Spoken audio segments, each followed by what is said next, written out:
Hello, this is James Smith at GANanalysis.net. Today I just want to do the inverted yield curve. Back here in March of 2000, you had an inverted yield curve. It set up, it foretold of a recession.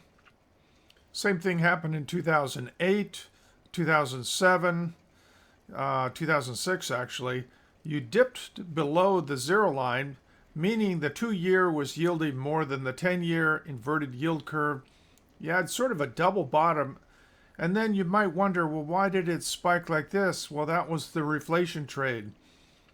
The Fed recognizes that a recession is happening, and they respond by, providing all kinds of liquidity, cutting rates, and buying bonds.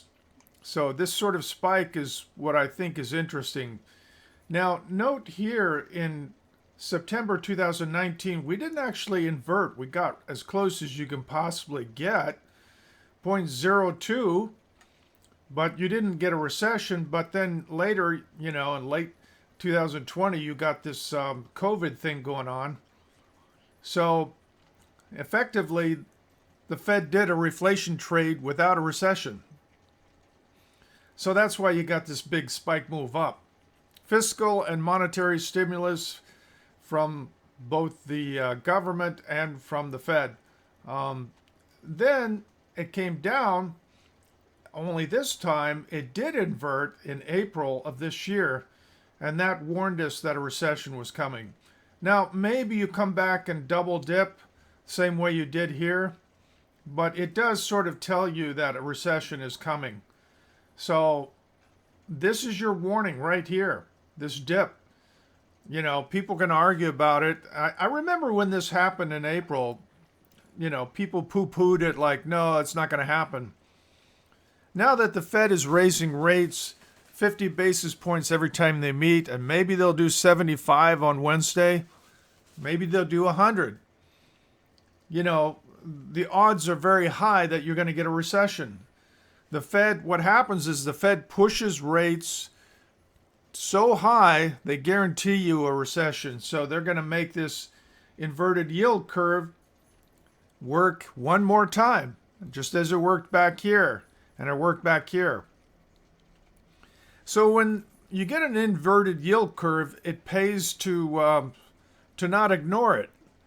You knew back in April that a recession was coming, and yet if you watch CNBC and a lot of financial news programs, they were all telling you to buy stocks, even as the S&P was forming a lower high.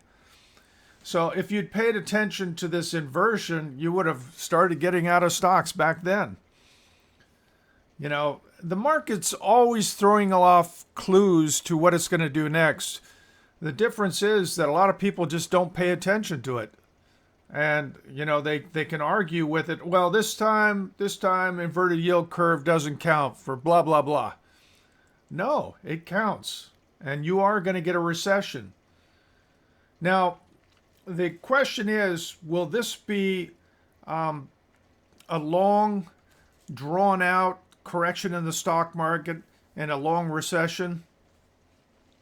Well, that's where we go to the Gann charts, and we give you some cycles told us when the stock market would top. We called the high for clients. They knew in December of last year that stocks would go down this year. I had 4 charts. Anyone who registers to the website will get those charts for free, explaining how I called the market back in December of 2021. Now, if you are still unconvinced, good luck.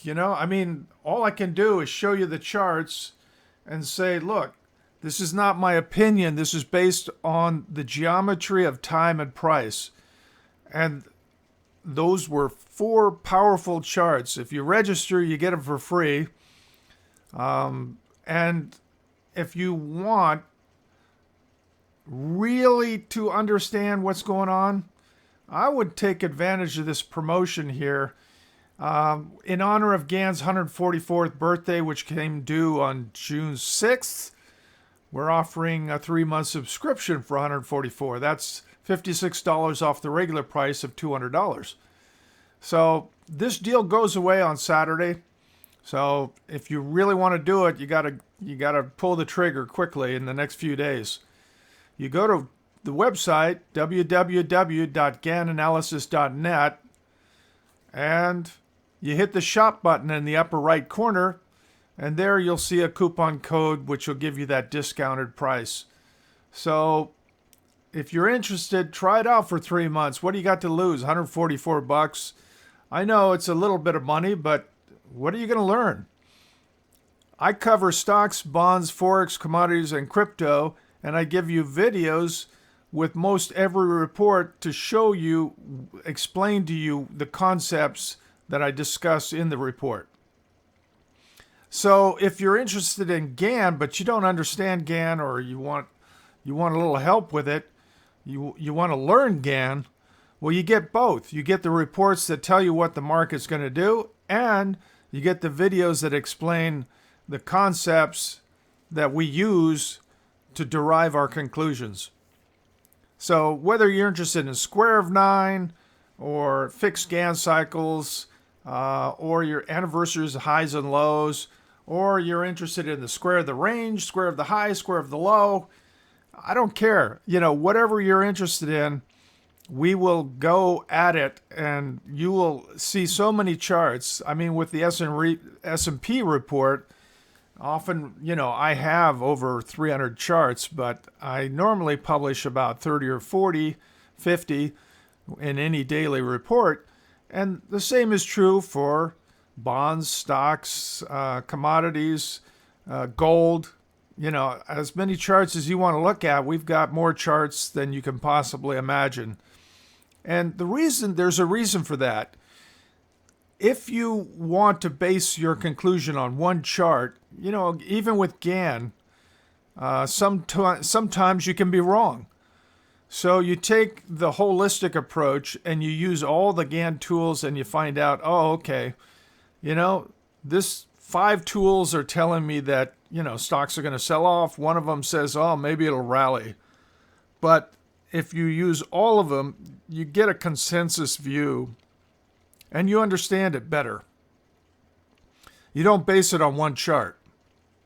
So like I said, those 4 charts that I used to call the high last year, setting up the correction of 2022 for the S&P, you can see those charts if you register.